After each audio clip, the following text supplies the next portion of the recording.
नमस्कार. मी योगेश माडी. आज आपण बोलणार आहोत लोकशाही या विषयावर.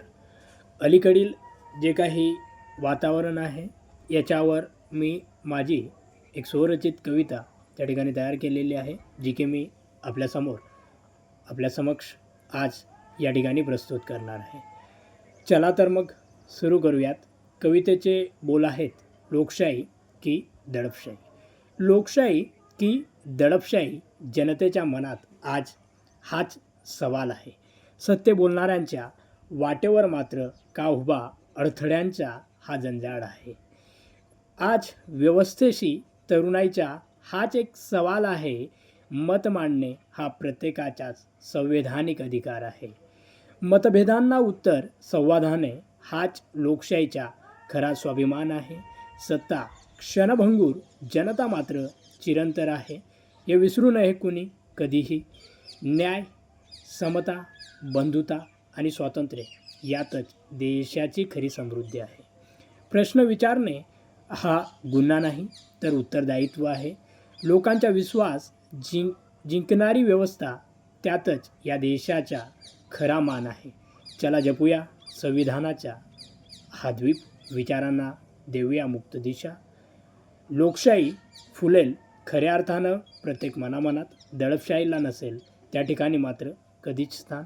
दडपशाहीला त्या ठिकाणी नसेल मात्र कधीच स्थान. शेवटी फक्त एवढंच म्हणेन की जुल्मी जब जब जुल्म करेगा, सत्ता के गलियारों से चप्पा चप्पा गूंज उठेगा इन्कलाब के नारों से.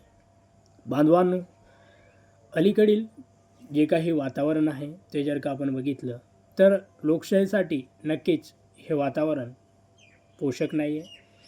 कालच आपण जर का बघितलं, दिल्ली येथे जे काही पेपर लीक संदर्भात तरुणाईंनी आपला आवाज त्या ठिकाणी उठवण्याचा प्रयत्न केलेला आहे, बुलंद करण्याचा प्रयत्न केलेला आहे. आणि ज्या पद्धतीने सरकारने तेथील जे काही उपोषणकर्ते होते, सोनम वांगचुक यांना ज्या पद्धतीनं त्या ठिकाणून उचललं, हे बघून प्रत्येक देशवासियाला नक्कीच लोकशाही प्रति हे वातावरण कितपत पोषक आहे हा प्रश्न त्या ठिकाणी पडलेला आहे. आणि म्हणूनच लोकशाहीमध्ये प्रत्येकालाच त्या ठिकाणी मत मांडण्याचा अधिकार आहे.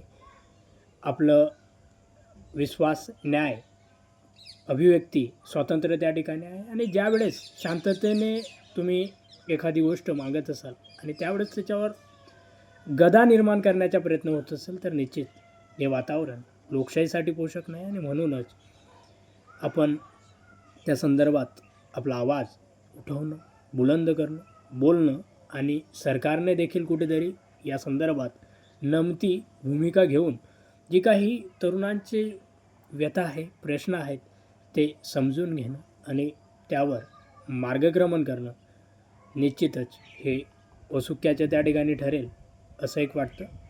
आणि त्या ठिकाणी त्यांनी तसा प्रयत्न देखील करावा, एवढंच या निमित्ताने सांगतो. सर्वांना जय महाराष्ट्र, जय हिंद, वंदे मातरम.